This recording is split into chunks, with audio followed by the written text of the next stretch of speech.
Hi friends, നമസ്കാരം. നമ്മുടെ ഇഷ്ടവിശേഷങ്ങളായ ഗൗരി ശങ്കരത്തിൻ്റെ അടുത്ത ആഴ്ചത്തെ ഒരു പ്രമോ വിശേഷമായിട്ടാണ് വന്നിരിക്കുന്നത്. അപ്പം നല്ല കിടിലം വിശേഷം തന്നെയാണ് കേട്ടോ വരാതിരിക്കുന്നത്. അപ്പം നമുക്ക് നേരെ വിശേഷത്തിലേക്ക് തന്നെ പോകാം. അപ്പം നമ്മൾ ലാസ്റ്റ് കഴിഞ്ഞ ദിവസം കണ്ടു നിർത്തിയത് നമ്മുടെ ഗൗരി. അപ്പോൾ ഗൗരി എന്താണെങ്കിലും വീട്ടിലേക്ക് തന്നെ എത്തി. അപ്പോൾ ശങ്കറിനോട് നിർബന്ധം പിടിച്ചാണ് വന്നിരിക്കുന്നത്. അപ്പോൾ ശങ്കർ വീട്ടിലേക്ക് കയറില്ല, കാറിൽ തന്നെ ഇരിക്കാം, ഗൗരി തന്നെ പോയി സംസാരിച്ചിട്ട് വന്നാൽ മതി എന്ന് പറഞ്ഞു. അപ്പോൾ ആരതി പറഞ്ഞത് എന്തോ ഒരു മനസ്സിലൊരു തട്ടൽ തട്ടിയിട്ടുണ്ട്. അപ്പോൾ ചേച്ചി അന്ന് തട്ടിക്കൊണ്ട് പോയതെന്ന് പറഞ്ഞ് നിർത്തിയപ്പോഴാണ് നമ്മുടെ അച്ഛൻ വന്ന് ഫോൺ വാങ്ങിക്കുന്നത്. അപ്പോൾ അതുപോലെ നമ്മുടെ ഗൗരിക്ക് ഭയങ്കര സംശയമാണ്, എന്തോ വീട്ടിൽ പ്രശ്നമുണ്ട്, എന്തോ അനർത്ഥം സംഭവിക്കാൻ പോകണു എന്ന് ഉള്ളിൻ്റെ ഉള്ളിലിരുന്ന് ആരോ എന്തോ പറയണത് പോലെ തോന്നി. അങ്ങനെയാണ് ഗൗരി വീട്ടിലേക്ക് എത്തുന്നത്. അപ്പോൾ മുത്തശ്ശി ഇവരിങ്ങനെ കിടക്കാൻ തുടങ്ങുന്ന സമയത്താണ് ദേ അച്ഛ ചേച്ചി വന്നിരിക്കുന്നു എന്ന് ആരതി ഇങ്ങനെ പറയുന്നുണ്ട്. അപ്പോൾ വേറെ വന്നു, ആഹാ മോളോ, എന്താ മോളെ ഈ സമയത്ത് എന്ന് ചോദിച്ചു. അതെന്താ അച്ഛാ, എനിക്ക് ഈ സമയത്ത് ഈ വീട്ടിലേക്ക് വന്നൂടെ, ഇതെൻ്റെ വീടല്ലേ എന്ന് ചോദിച്ചു. അതെ, ഇത് മോളുടെ വീട് തന്നെയാണ്, പിന്നെന്താ സംശയം. അപ്പം ഇങ്ങനെ സംസാരിച്ചുകൊണ്ടിരിക്കുകയാണ്. അല്ല, നീ ഈ സമയത്ത് ശങ്കറില്ലേ തനിച്ചാണോ വന്നത്? ശങ്കർ വണ്ടിയിൽ ഇരിപ്പുണ്ട്, എന്താ ശങ്കർ ഇറങ്ങാഞ്ഞത് എന്ന് ചോദിച്ചു. ഒന്നുമില്ല, എനിക്കെന്തോ ഇവിടെ എന്തെങ്കിലും പ്രശ്നമുണ്ടോ അച്ഛാ എന്ന് ചോദിച്ചു. ഇവിടെ എന്ത് പ്രശ്നം? അപ്പോഴത്തേനും രൂപവും ഭാവവും മുഖഭാവവും ഒക്കെ മാറി നമ്മുടെ ശ്യാം സാറിൻ്റേത്. അപ്പോൾ ശ്യാം സാറിന് ശരിക്കും ദേഷ്യം വന്നു കേട്ടോ. അപ്പോൾ എന്തോ ഒരു സംശയത്തിൻ്റെ പുറത്താണ് ഗൗരിക്ക് ഒരു ചെറിയ സംശയത്തിന് ഇട കൊടുത്തിട്ടുണ്ട് എങ്കിൽ ഗൗരി സത്യങ്ങളെല്ലാം അറിഞ്ഞിട്ടേ പോവുള്ളൂ. അപ്പം എങ്ങനെയെങ്കിലും അവളെ വിരട്ടി ഓടിക്കുക അല്ലാതെ വേറൊരു നിർവാഹവും. ഭയങ്കര സൗമ്യതയിലാണ് സംസാരിക്കുന്നത്. അപ്പോൾ സ്നേഹത്തോട് ചോദിക്കുമ്പോൾ അറിയാതെ പറഞ്ഞു പോവോ ഉള്ളിൻ്റെ ഉള്ളിൽ ഒരു പേടിയുണ്ട്. പിന്നെ അമ്മയും ആരതിയും നമ്മുടെ ആദർശവും ഒക്കെ പ്രശ്നമാണ്. അവരൊക്കെ നമ്മുടെ ഗൗരിയോട് ഇതൊക്കെ പറഞ്ഞാലോ, അതിനു മുൻപ് എങ്ങനെയെങ്കിലും ഗൗരിയെ ഇവിടെ പറഞ്ഞയക്കണമെന്ന് തന്നെ ശ്യാം ഇങ്ങനെ മനസ്സിൽ വിചാരിച്ചു. അപ്പം നമ്മുടെ ഗൗരി ഇങ്ങനെ ചോദിക്കുന്നതിനെല്ലാം ഭയങ്കര ഹാർഡായിട്ടാണ് സംസാരിക്കുന്നത്. ഒരുമാതിരി എന്താ പറയുക, ഒരു അന്യരോട് സംസാരിക്കുന്നതെന്ന് പറയില്ലേ എന്ന് പറഞ്ഞതുപോലെയാണ് ശ്യാം സാർ സംസാരിക്കുന്നത്. അപ്പം ഗൗരി, എന്താച്ചാ ഇവിടെ എന്തെങ്കിലും സാമ്പത്തിക ബുദ്ധിമുട്ടുണ്ടോ, എന്തെങ്കിലും പ്രശ്നമുണ്ടോ? ഇവിടെ എന്ത് ബുദ്ധിമുട്ടുണ്ടെങ്കിലും ഞങ്ങൾക്ക് പരിഹരിക്കാൻ അറിയാമല്ലോ എന്ന് പറഞ്ഞു. അതെന്താച്ചാ, ഞാൻ ഈ വീട്ടിലെ കുട്ടിയല്ലേ? അല്ല, നീ ഇനി ഈ വീട്ടിലെ കുട്ടിയല്ല, നീ ചാരങ്ങാട്ടെ കുട്ടിയാ. ഇനി നീ ശങ്കറിൻ്റെ ഭാര്യ, അത് നീ മറന്നു പോവരുത്. അത് ശരിയായിരിക്കും, പക്ഷേങ്കിൽ ഞാൻ ഈ കഴിഞ്ഞ ദിവസം വരെ ഇവിടുത്തെ കുട്ടിയായിരുന്നല്ലോ, പെട്ടെന്ന് എന്താ വെച്ചാൽ ഇങ്ങനെ സംഭവിക്കാൻ ഇപ്പോഴാണ് എനിക്ക് മനസ്സിലായത്. ഇനി നീ ശങ്കറിൻ്റെ ഭാര്യയായിട്ട് മര്യാദയ്ക്ക് അടങ്ങി ഒതുങ്ങി വേണം ഗൗരി ജീവിക്കാനായിട്ട്. അവൻ പറയുന്നത് കേട്ട് അവനെ ധിക്കരിക്കുകയല്ല ചെയ്യേണ്ടത്, മനസ്സിലാകുന്നുണ്ടോ നിനക്ക് എന്ന് ചോദിച്ചു. അച്ഛനെന്താ എന്നോട് ഇങ്ങനെ സംസാരിക്കുന്നത്? എനിക്കിപ്പോൾ ഇങ്ങനെ സംസാരിക്കാനാണ് തോന്നുന്നത്. നിൻ്റെ പ്രവർത്തികൾ കാരണം ഓരോരുത്തരും എത്ര ബുദ്ധിമുട്ടുന്നുണ്ടെന്ന് നിനക്കറിയോ എന്നൊക്കെ ചോദിച്ചു. അപ്പോൾ ഗൗരിക്ക് ഭയങ്കര സങ്കടമായിട്ടോ. അച്ഛൻ എന്നോട് ഇതുവരെയും ജീവിതത്തിൽ ഇങ്ങനെ ഹാർഡായിട്ട് സംസാരിച്ചിട്ടേ ഇല്ല. അപ്പോൾ അത് ഉള്ളിൻ്റെ ഉള്ളിൽ എന്തു പറ്റി? അച്ഛൻ എന്താ എന്തെങ്കിലും മറയ്ക്കാൻ വേണ്ടിയിട്ടാണോ എന്നോട് ദേഷ്യപ്പെടുന്നത്? ഗൗരി, ഇവിടുത്തെ കാര്യങ്ങൾ എന്തെങ്കിലും പ്രശ്നങ്ങളുണ്ടെങ്കിൽ അത് പരിഹരിക്കാൻ ഞങ്ങൾക്കറിയാം, അല്ലാതെ നിൻ്റെ സഹായം ആവശ്യമില്ല എന്ന് തന്നെ എന്താ പറയുക, മുഖത്ത് നോക്കി കട്ടായം അങ്ങ് പറഞ്ഞു. അപ്പം നന്ദിനിക്ക് എന്തോ പോലായി. ശ്യാമേട്ട എന്താ ഇങ്ങനെ സംസാരിക്കുന്നത്? നന്ദിനി, ഒരക്ഷരം മിണ്ടിപ്പോവരുത്. നമ്മൾ ഇവളെ കൊഞ്ചിച്ചും ലാളിച്ചും വഷളാക്കിയതിൻ്റെ പരിണിത ഫലമാണ് ഇപ്പം നമ്മൾ അനുഭവിക്കുന്നത്. ഇവളുണ്ടല്ലോ, ശങ്കറിൻ്റെ കൂടിയാണ് ജീവിക്കേണ്ടത്. ശങ്കർ ഇവളുടെ ഭർത്താവ്, അവൻ പറയുന്നത് കേട്ട് അനുസരിച്ച് വേണം. അവൻ എന്താ ചെറിയൊരു കാര്യമല്ലേ പറഞ്ഞുള്ളൂ, അവനെ വീട്ടിൽ ചെന്ന് മാപ്പ് പറയാനായിട്ട്. അപ്പം അവൾക്കത് പറ്റില്ല. എന്നിട്ട് ഇപ്പം കണ്ടില്ലേ കാര്യങ്ങൾ.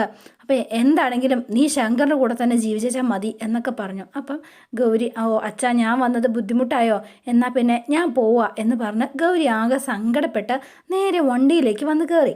അപ്പോൾ വണ്ടി വന്ന് കയറിയുമ്പോഴത്തേനും ശങ്കർ വീട്ടിൽ കയറിയില്ല കേട്ടോ. അപ്പോൾ ശങ്കർ വന്നു, എന്താ ഗൗരി, എന്താ വീട്ടിൽ പ്രശ്നം, എന്തെങ്കിലും പ്രശ്നമുണ്ടോ എന്ന് ചോദിച്ചു. അപ്പോൾ ഗൗരിയുടെ കണ്ണൊക്കെ നിറഞ്ഞ് ആകെ സങ്കടത്തിലാണ് ആൾ വന്ന് കയറുന്നത്.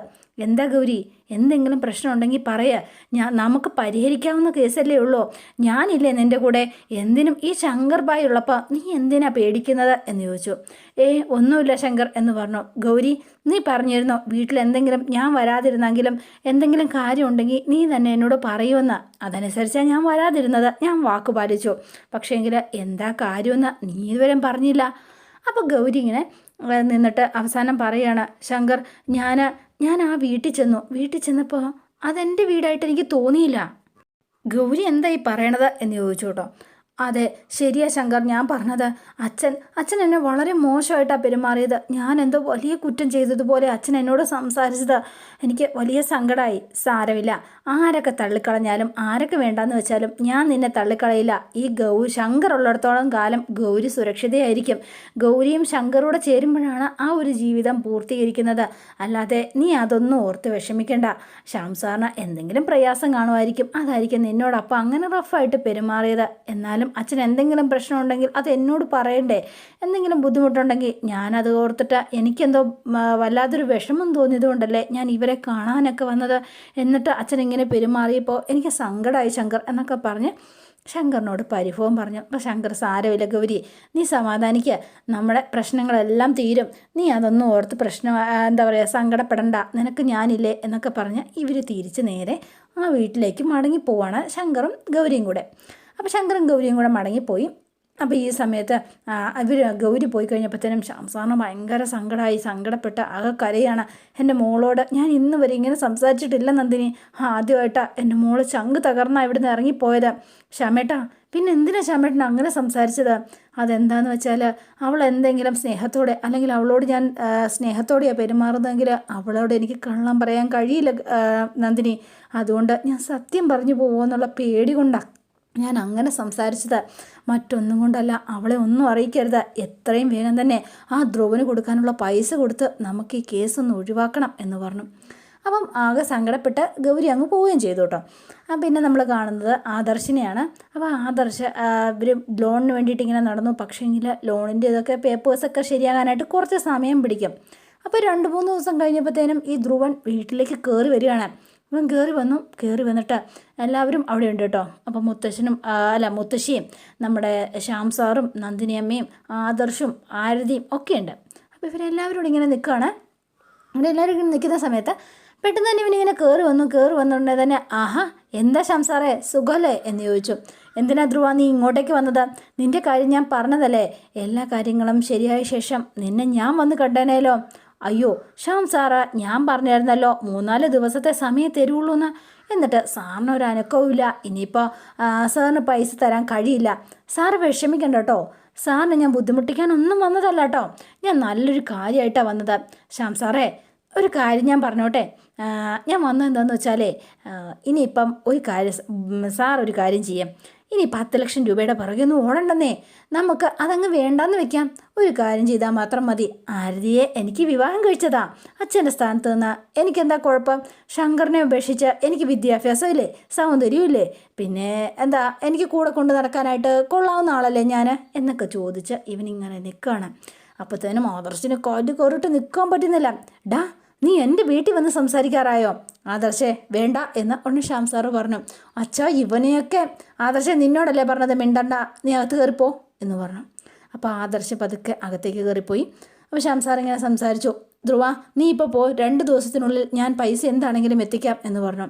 ശരി, എന്നാൽ ഞാൻ 2 ദിവസം കൂടി കാത്തിരിക്കാം. പക്ഷേ അത് കഴിഞ്ഞ ശേഷം ശ്യാം സാറിന് അത് കഴിഞ്ഞിട്ടും എനിക്ക് പൈസ തരാൻ പറ്റിയില്ല എങ്കിൽ ഇനി വിവാഹത്തിൽ നിന്ന് ഒരു പിന്മാറ്റവും ഉണ്ടാവില്ല കേട്ടോ ശ്യാം സാറേ എന്ന് പറഞ്ഞു.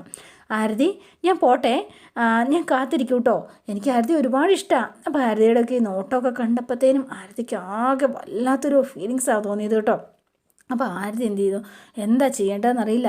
അപ്പോൾ ഇവനിങ്ങനെ പുറത്തേക്ക് ഇറങ്ങിയപ്പോഴത്തേനും ആരതി കടിച്ചു കയറാനുള്ള ദേഷ്യത്തിലാണ്. അപ്പോൾ പുറത്തേക്ക് ഇറങ്ങിയിട്ട് താലികെട്ട് നമ്മുടെ 2 പേരുടെയും താലികെട്ടാട്ടോ സംഭവിക്കാൻ പോണത്.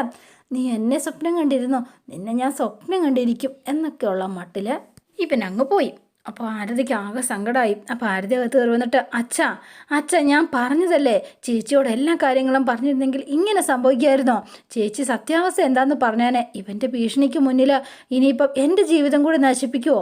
ശങ്കറിൻ്റെ ഭീഷണിക്ക് മുന്നിൽ ചേച്ചിയുടെ ജീവിതം നശിപ്പിച്ചു, അതുപോലെ എൻ്റെ ജീവിതം നശിപ്പിക്കാൻ ഞാൻ സമ്മതിക്കില്ല എന്ന് പറഞ്ഞ് ആരതി, നിന്നോട് ഞാൻ പറഞ്ഞേക്കാം, എല്ലാ കാര്യങ്ങളും പരിഹരിക്കാനാ ഏട്ടനും അച്ഛനും ഇവിടെയുണ്ട്.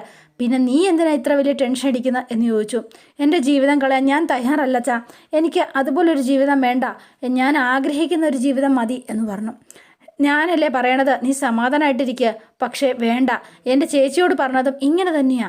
ചേച്ചിയോടെ ജീവിതവും നശിച്ച് നാരായണക്കല്ല് പിടിച്ചു. ചേച്ചി ആഗ്രഹിച്ച ഒരു ജീവിതം അല്ലല്ലോ ചേച്ചിക്ക് കിട്ടിയത്. ഇപ്പോഴും കണ്ടില്ലേ ആ പാവം കിടന്ന് ഓടുന്നത്, എന്തൊക്കെയാണ് അനുഭവിക്കുന്നത്.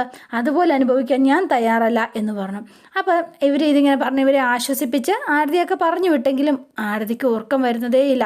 ഇനി എങ്ങനെങ്കിലും ഇവിടെ നിന്ന് രക്ഷപ്പെടണം. ഇവിടെ നിന്നാലല്ലേ അവൻ ഇനി എൻ്റെ അച്ഛനെയും അമ്മയും ഭീഷണിപ്പെടുത്തി വീണ്ടും വരുള്ളൂ. ഒരു കാര്യം ചെയ്യാം, ഇവിടെ നിന്ന് ഇറങ്ങിപ്പോകാം എന്ന് തന്നെ ആരതി അങ്ങ് തീരുമാനിച്ചു. അപ്പോൾ ആരതി നേരെ അച്ഛൻ്റെ അമ്മയുടെ റൂമിലേക്ക് ചെന്നു. നല്ല ഉറക്കത്തിലാട്ടോ. അപ്പം പാതിരാത്രിയായി. ഈ സമയത്ത് ആരതി നേരെ പുറത്തേക്ക് ഇറങ്ങി ചെല്ലുകയാണ്. അപ്പോൾ പുറത്തേക്ക് ഇറങ്ങി ചെന്ന അച്ഛൻ്റെ അമ്മയുടെ റൂമിൽ കയറി അവരോട് അനുഗ്രഹമൊക്കെ വാങ്ങി. എന്നിട്ട് ഞാൻ അച്ഛനും അമ്മയും പോവാണ്. ഇനി നിങ്ങൾ എന്താ പറയുക, ഞാൻ കാരണം നിങ്ങൾ ഇനിയും സങ്കടപ്പെടാൻ ഞാൻ അനുവദിക്കില്ല. ചേച്ചി കാരണം, ശങ്കർ കാരണം ഒരുപാട് അച്ഛനും അമ്മയും അനുഭവിച്ചതാണ്.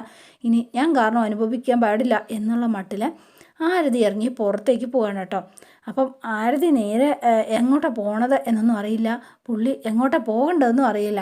അപ്പോൾ ഇവനിങ്ങനെ ഇറങ്ങി പുറത്തേക്ക് പോവാണ്. അങ്ങനെ എവിടെയോ വെച്ച് നമ്മുടെ അയിത്തും ജോജുവും ഒക്കെ കൂടി ഈ ആരതിയെ കാണുന്നുണ്ട് കേട്ടോ. അങ്ങനെയാണ്, അയ്യോ ഇത് നമ്മുടെ പെങ്ങളൂട്ടിയല്ലേ, ഇവളെങ്ങോട്ടേ പോണത് എന്ന് ചോദിച്ചു. അതെ ശരിയാണല്ലോ, ഈ രാത്രിയിൽ ഒറ്റയ്ക്ക് ഈ ശ്യാംസാറും നന്ദിനി അമ്മയും ഒന്നുമില്ലല്ലോ. അപ്പം ഈ പെങ്ങളൂട്ടി ഇത് എങ്ങോട്ടാണ് പോണത്? അപ്പം ആകെ ധർമ്മസങ്കടത്തിലായി. അപ്പോൾ എന്ത് ചെയ്യുന്നു ചോദിച്ചിട്ടുണ്ടെങ്കിൽ നേരെ ശങ്കറിനെ ഫോൺ വിളിച്ചു. ശങ്കറിനോട് കാര്യങ്ങളൊക്കെ പറഞ്ഞു. അപ്പോൾ ശങ്കർ നേരെ തന്നെ നമ്മുടെ ഗൗരിയും കൂട്ടിക്കൊണ്ട് നേരെ ആരതിയെ പിക്ക് ചെയ്യാണ് കേട്ടോ. ആരതി എങ്ങോട്ടും പോയില്ല. അപ്പോൾ ആരതി അവർ ആരതിയെ കൂടെ കൂട്ടിയിട്ട് നടന്ന സംഭവങ്ങളെല്ലാം അപ്പം വീട്ടിൽ വന്നപ്പോഴത്തേനും എന്താ മോളെ നിനക്ക് ഇങ്ങനെ സംഭവിച്ചത് എന്നൊക്കെ ചോദിച്ചെങ്കിലും ശങ്കറിനോട് ഇതൊന്നും പറയാൻ കൂട്ടാക്കിയില്ല കേട്ടോ ആദ്യം. അതിനുശേഷം ഗൗരിയോട് നടന്ന കാര്യങ്ങളൊക്കെ ഇങ്ങനെ വിശദീകരിച്ച് തന്നെ നമ്മുടെ ആരതി പറഞ്ഞു. എന്താണേലും ചേച്ചി ഒരു 10 ലക്ഷം രൂപ കൊടുത്തില്ലെങ്കിൽ അവൻ ആകെ ഭീഷണിപ്പെടുത്തുക. ചേച്ചിയുടെ എന്ത് ഫോട്ടോസോ വീഡിയോസോ ഒക്കെ ഉണ്ടെന്ന് പറഞ്ഞ് അവൻ ഞങ്ങളെല്ലാവരെയും ഭീഷണിപ്പെടുത്തിയത്. എൻ്റെ ജീവിതം കൂടെ നശിച്ചു പോകും എന്ന് കരുതിയിട്ടാ ചേച്ചി ഞാൻ ഇറങ്ങിപ്പോകുന്നത് എന്ന് പറഞ്ഞു. മോളെ നീ വിഷമിക്കണ്ട, ഇതിന് പരിഹാരം ചേച്ചി തന്നെ കണ്ടെത്താം എന്ന് പറഞ്ഞു. അപ്പം അങ്ങനെ ആരതിയും കൂട്ടിക്കൊണ്ട് തിരിച്ച് ഗൗരി വീട്ടിലേക്ക് വരുവാണ്, ശ്യാം സാറിൻ്റെ വീട്ടിലേക്ക്. ഇവർ വരുമ്പോഴത്തേനുമാണ് ഇവർ ആകെ പേടിച്ച് വരണ്ട് ആരതിയെ കാണാനില്ലാതെ ആകെ ദുഃഖിച്ചിരിക്കുമ്പോഴാണ് ആരതിയും കൂട്ടിക്കൊണ്ട് നമ്മുടെ ഗൗരി തിരിച്ചു വരുന്നത്. അപ്പോൾ തിരിച്ചു വന്നു. അപ്പം അച്ഛാ ഞാൻ അച്ഛനോട് അന്ന് ചോദിച്ചതല്ലേ, എന്നിട്ട് അച്ഛൻ എന്താ ഈ കാര്യങ്ങളൊന്നും എന്നോട് സംസാരിക്കാതിരുന്നത്? അവൻ്റെ കയ്യിൽ അങ്ങനെ ഒരു സാധനമില്ല, അവൻ നിങ്ങളെ ഭീഷണിപ്പെടുത്തുന്നതാ. നിങ്ങൾക്ക് ഒരു വാക്ക് എന്നോട് പറയാൻ പാടില്ലായിരുന്നോ? ഇത്രയും വെറുതെ ടെൻഷൻ അടിക്കേണ്ട കാര്യമുണ്ടോ എന്നൊക്കെ ചോദിച്ച് ഗൗരി ചൂടായി. മോളെ അത് പിന്നെ അവൻ ഇനിയിപ്പോൾ എന്ത് ചെയ്യും എന്ന് ചോദിച്ചു. ഒരു കുഴപ്പമില്ല അച്ഛൻ, ധൈര്യമായിട്ടിരിക്കുക, അവനെ ഞാൻ കൈകാര്യം ചെയ്തോളാം എന്ന് പറഞ്ഞു. അങ്ങനെ ഇരിക്കുന്ന സമയത്ത് നമ്മുടെ ഗൗരി അവിടെ ഉണ്ട് കേട്ടോ. ഇതൊന്നും അറിയാതെ ധ്രുവൻ 2 ദിവസത്തെ അവധിയാണല്ലോ നമ്മുടെ ശ്യാം സാറിന് കൊടുത്തിട്ട് പോയത്. ആ ദിവസം കഴിഞ്ഞിട്ട് ധ്രുവൻ വീട്ടിലേക്ക് കയറി വരികയാണ്. അപ്പോൾ ഈ സമയത്ത് അവൻ്റെ ശിങ്കിടികളെല്ലാവരും ഉണ്ട്. അഫ്സലും ഷാനും അതുപോലെ തന്നെ വിവേകും ഒക്കെ ഉണ്ട്. കൂടെ മറ്റൊരാളോടുണ്ട്, നമ്മുടെ ജാതകം നോക്കാനായിട്ട് ആ പൂജാരിയും കൂട്ടിക്കൊണ്ടാണ് ഇവൻ വന്നിരിക്കുന്നത്. അപ്പോൾ കയറി വന്നിട്ടുണ്ടെങ്കിൽ തന്നെ എൻ്റെ ശ്യാം സാറേ ഞാൻ വന്നത് എന്താണെന്ന് വെച്ചാലേ, അപ്പം ശ്യാം സാറിന് തന്ന ആ അവധിയൊക്കെ കഴിഞ്ഞല്ലോ. അപ്പോൾ പിന്നെ ഇനി മുഹൂർത്തം നോക്കണ്ടേ, ഇത്രയും വേഗം എൻ്റെയും മാരുതിയുടെയും കല്യാണം നടത്തണ്ടേ, അതുകൊണ്ട് അതിന് ഞാൻ നോക്കാൻ വേണ്ടിയിട്ടാണ് ഞാൻ ഇങ്ങോട്ടേക്ക് വന്നത് എന്ന് പറഞ്ഞു. ഞാൻ അതിന് വേണ്ടിയിട്ട് ഇതേ പൂജാരിയായിട്ടാണ് വന്നത്. ആരതിയുടെ നമ്മുടെ ജാതകം അങ്ങ് എടുത്തേച്ചാൽ മാത്രം മതി, ഞാൻ എന്തോരം മനപ്പൊരുത്തമുണ്ട് എന്നാ കല്യാണം തീരുമാനിക്കേണ്ടതെന്നൊക്കെ അച്ഛനും അമ്മയും ഉള്ളപ്പോഴല്ലേ തീരുമാനിക്കേണ്ടത്. അതുകൊണ്ടാണ് ഞാൻ ഇദ്ദേഹത്തെയും കൂട്ടി ഇങ്ങോട്ടേക്ക് വന്നത് എന്നൊക്കെ പറഞ്ഞു. അപ്പം ധ്രുവ നീ ഇയാളെ വിളിച്ചുകൊണ്ട് പോ, നിന്നോട് ഞാൻ പറഞ്ഞില്ലേ, നീ എന്തിനാ ഞങ്ങളിങ്ങനെ ദ്രോഹിക്കുന്നത് എന്ന് ചോദിച്ചു. എൻ്റെ പൊന്ന് ശംസാറേ, ഞാൻ പറയുന്നതെന്ന് മനസ്സിലാക്കുക, ആരതിയെ ഞാൻ നന്നായി നോക്കും, ഞാൻ അവൾക്ക് പറ്റിയ ഹസ്ബൻഡ് തന്നെയാണ് എന്നൊക്കെ പറഞ്ഞു. അപ്പോൾ ഇതെല്ലാം കേട്ടോണ്ട് മേളിൽ നമ്മുടെ ഗൗരി ഇരിപ്പുണ്ടായിരുന്നു. അപ്പോൾ ഗൗരി അടിപൊളി ഒന്ന് കൈയൊക്കെ അടിച്ച് ഗൗരി ഇങ്ങനെ ഇറങ്ങി വരികയാണ്. ഇവൻ്റെ സംസാരം എല്ലാം കേട്ടിട്ടാണ് വരുന്നത്. കയറി ഇറങ്ങി വന്ന പടി തന്നെ അപ്പോൾ ഒന്ന് ഞെട്ടിത്തരിച്ചു പോയിട്ടോ. ഗൗരി ഉണ്ടാവുമെന്ന് സ്വപ്നത്തിൽ പോലും വിചാരിച്ചതേ അല്ല ധ്രുവൻ. വന്ന പടി കരണക്കുറ്റി പോയ ഒരെണ്ണം അങ്ങോട്ട് കൊടുത്തു. എന്നിട്ട് എടാ നീ എന്നോട് ചെയ്ത ദ്രോഹങ്ങളൊക്കെ ഞാൻ മറന്നു പോകുന്നു നീ കരുതിയോ? നീ എന്താ വിചാരിച്ചത്? എൻ്റെ അച്ഛനെയും അമ്മയും ആങ്ങളെയും ഒക്കെ ഭീഷണിപ്പെടുത്തി പൈസ വാങ്ങാം, അല്ലെങ്കിൽ ആരതിയെ വിവാഹം കഴിച്ചാൽ സുഖമായിട്ട് ജീവിക്കാം എന്നൊക്കെയാണോ നീ വിചാരിച്ചത്? അപ്പോൾ നീ ആയിരുന്നല്ലേ ഇതിൻ്റെ എല്ലാത്തിൻ്റെയും പിന്നിൽ. അപ്പോൾ ശങ്കറിന് ഇതിനൊന്നും അറിവില്ലല്ലേ? പാവശങ്കർ, ഞാൻ ആ മനുഷ്യനെ തെറ്റിദ്ധരിച്ചു. നീ ഒരുത്തൻ കാരണം ആ മനുഷ്യനെ ഞാൻ എന്തുമാത്രം വേദനിപ്പിച്ചു എന്ന് നിനക്കറിയോ എന്ന് ചോദിച്ച ഗൗരിയുടെ കലിപ്പ് തീർന്നില്ല. കൊടുത്തു പട്ടപ്പട്ടാന്ന്. അപ്പം പിന്നെ ആദർശം കൂടി കയറി ഇടപെട്ടു കേട്ടോ. ഇനിയിപ്പോൾ പറയേണ്ട കാര്യമില്ലല്ലോ. ഇനി ധ്രുവൻ എന്താ വേണ്ടത്? 10 ലക്ഷമോ അതോ ആരതിയെ വേണോ? ആരെ വിവാഹം കഴിച്ചു തരേണ്ടത്? അപ്പോൾ ഒരു ഇത് ചോദിച്ചു കേട്ടോ. മറ്റേ ശിങ്കിടികളുണ്ടല്ലോ, അവന്മാർക്ക് ഉറപ്പായി ഇടി കിട്ടും, അല്ലെ പോലീസ് കേസാവും എന്നുള്ളത്. അപ്പോൾ ഈ സമയത്ത് ഇവന്മാരിറങ്ങി ഓടുകയാണ് കേട്ടോ. എല്ലാവരും കണ്ടം വഴി ഓടി. അപ്പോൾ കാര്യങ്ങളൊക്കെ ഗൗരിക്ക് മനസ്സിലായി. അപ്പോൾ ഗൗരിയോട് കാര്യങ്ങളൊക്കെ പറഞ്ഞ് ധരിപ്പിച്ച് വിട്ടിട്ട് തന്നെയാണ് ശംസാർ വിടുന്നത്. ഗൗരി, ഇതിനകത്ത് നമ്മുടെ ശങ്കറിന് യാതൊരു അറിവുമില്ല. ശങ്കർ നിരപരാധിയാണ്. അവൻ ഒരു തെറ്റും ചെയ്തിട്ടില്ല. അവൻ്റെ പേരിൽ ഈ കോപ്രാന്തങ്ങളെല്ലാം കാണിച്ചു കൂട്ടിയത് ഇവൻ ഒറ്റ ഒരുത്തനാ എന്ന് പറഞ്ഞു. ഞാൻ എന്തുമാത്രം ശങ്കറിനെ വേദനിപ്പിച്ചു. പാവ ശങ്കർ, ഇനി നീ ഒരിക്കലും അവനെ വേദനിപ്പിക്കരുത്. അവൻ നല്ലവനാ മോളെ. അവന് വിദ്യാഭ്യാസമില്ല എന്നൊരു കുറവ് മാത്രമേ ഉള്ളൂ. സ്നേഹമുള്ളവനാ. നീ സ്നേഹിച്ച് അവനെ മാറ്റിയെടുക്കണം എന്നൊക്കെ പറഞ്ഞു. അമ്മേ, ശരിയാ പറഞ്ഞത്. ഞാനും ഒരുപാട് തെറ്റ് പറ്റിപ്പോയി എന്ന് മനസ്സിലാക്കി ഗൗരി തിരിച്ച് ശങ്കറിൻ്റെ അടുത്തേക്ക് തന്നെ ചെല്ലുകയാണ്. ഇനിയുള്ള ജീവിതം എന്ന് പറഞ്ഞാൽ നല്ല അടിപൊളി ജീവിതം തന്നെയാണ് കേട്ടോ. ഗൗരി സത്യം അറിഞ്ഞു കഴിഞ്ഞിട്ട് നമ്മുടെ ശങ്കറിനെ ഇനി സ്നേഹം കൊണ്ട് മൂടുവാണ്. ശങ്കറിനെ ഉത്തമയായി ഭാര്യയായി, പ്രണയിനിയായി, കാമുകിയായി, എന്താ പറയുക, എല്ലാ രീതിയിലും ശങ്കർ ഇഷ്ടപ്പെടുന്ന ഒരു രീതിയിലേക്ക് ഗൗരിയുടെ ജീവിതം മാറി മറിയാണ്. അപ്പോൾ അവരുടെ രണ്ടുപേരുടെയും അടിപൊളി ജീവിതം. പിന്നെ വേണിയുടെ കാര്യം പറയണ്ടല്ലോ. വേണിയായിട്ടുള്ള പ്രശ്നങ്ങളൊക്കെ പറഞ്ഞ് ആദർശം രമ്യതയിലെത്തി. ആദർശ് വേണിയെ കൂട്ടിക്കൊണ്ടൊക്കെ വരുന്നുണ്ട് കേട്ടോ. അപ്പോൾ ആദ്യം പരിഭവമൊക്കെ കാണിച്ചെങ്കിലും മത്താപ്പിനെ കാണുമ്പോൾ നമ്മുടെ വേണിമോള് നിൽക്കുകയല്ലോ. മത്താപ്പെന്ന് പറഞ്ഞാൽ ഭയങ്കര ഇഷ്ടപ്പെട്ട ആളാണ് നമ്മുടെ വേണിക്ക്. അപ്പോൾ ആദ്യം വരാത്തതിൻ്റെ ഒരു സങ്കടവും പരിഭവമൊക്കെ ഉണ്ട്. എങ്കിലും അവരുടെ ജീവിതവും എല്ലാം ശരിയായി വരികയാണ്. അപ്പോൾ അങ്ങനെ നല്ല റൊമാൻറ്റിക് ആയിട്ടുള്ള വിശേഷങ്ങൾ തന്നെയാണ് ഇനി വരാനിരിക്കുന്നത്. അപ്പോൾ എല്ലാവരും വെയിറ്റ് ചെയ്യുക. ഇഷ്ടപ്പെട്ടുവെങ്കിൽ ലൈക്ക് ചെയ്യുക, ഷെയർ ചെയ്യുക. തൊട്ടടുത്ത ആ ബെൽ ബട്ടൺ കൂടെ ഒന്ന് ഞെക്കുകയാണെങ്കിൽ ഞാൻ ഇടുമ്പോൾ തന്നെ നോട്ടിഫിക്കേഷൻ ലഭിക്കുന്നതായിരിക്കും. പുതുപുത്തൻ വിശേഷമായിട്ട് എത്താം. Bye and see you again.